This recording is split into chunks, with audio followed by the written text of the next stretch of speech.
Well, let's go live now to the Australian of the Year, local hero of 2022, Shanna Whan. Shanna, good morning to you. So you're on the way. We had Chris Waller on the. I did make this point. I had Chris Waller on the program a little bit earlier, and he's going to the funeral. And I said, "Congratulations." I'm not sure. Is it something that you congratulate someone for going to a funeral? What I mean is, it's an honour for you, and great for you. But do you congratulate? I'm not sure. Good question, isn't it? Still an honour for you. How do you feel about going? Oh, Pete, look, at the risk of using a cliche, yeah, it's an honour. Definitely unexpected. I think there are so many Australians so worthy of representing Australia at this level at this time. And of course, a few people are voicing their opinions on who should and shouldn't go and all the usual, tweeting and carrying on. So, yeah, look, to be one of the people selected, the chosen one, it's extraordinary, but it's actually really, really big deal and a fairly big load to carry as well. So it's a mixture of, holy cow, how much have I got to do? How long have I got to do it? Where do I go next? So, you're sort of scrambling to figure out where you have to be at what point, at what time. So I actually really haven't had much of a chance to just process it. I have just been sprinting for about 3 days to get passports sorted, etc., etc. So maybe I can breathe and soak it all up in the next 24 hours and then get my head in the game for the next bit. Well, Shanna, it sounds like you still have to pack as well, so that's something to look forward to, packing for the London weather. But it strikes me here, I mean, you say the gravity is hitting you there. You wait till you get here to London, and the gravity of this moment in history is absolutely huge. So you are forewarned. But look, this is not, I should say, you have met the Queen via Zoom in COVID times, haven't you?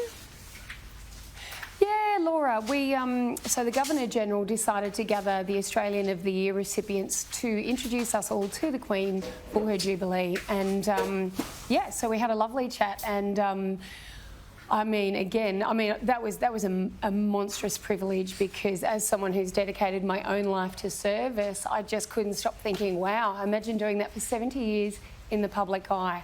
Monarchist or not, that is phenomenal. And so... And look, when I had my conversation with the Queen, I managed to sneak in there our mutual love for dogs and horses, and so I got a pretty gorgeous special smile. And woman to woman in that moment, we were vibing, and she was amazing. I love it. Well, we should remind our viewers. with the Queen. Yeah, how amazing. Sober in the country, which raises awareness of problematic alcohol use in regional areas. But first of all, that's why you're going. That's why you won the award earlier this year as well. I remember talking to it on my program about that too. A tremendous cause that you're running. How did you find out, by the way, that you're going to the funeral? How did that come about? Well, look, in my usual spirit of candid country girl honesty, I was sitting in the bath ignoring phone calls and going, why won't these rude people leave me alone? I just need to relax for 5 minutes. Anyway, I got I don't answer calls from numbers I don't know. I'm well beyond that. And then a text came through saying, Shanna, it's such and such from the, Mr. Albanese's office. And I went, oh, I might ring that one back. Anyway, off we went. And then the true comedy began. Because ask anyone who knows me, I'm one of the most disorganised people on planet Earth, and they was, asking, do you have your passport? Is it up to date? And I went, no and no. So anyway, it was a good way to get my passport up to date, let's just say that. And then the next hilarious bit was, the next funny part was, I had come to Canberra to do keynotes at other events, packed for some casual things to fly home. So I then had to organise catering to frock up for a tremendous event representing Australia on an international level. So slightly stressful there, but we've got it done now. Oh, that's great, Shanna. Well, when you get here, I think it's really going to hit you. And as you said, you feel like you are representing Australia, and in many ways you are. There's only 10 of you.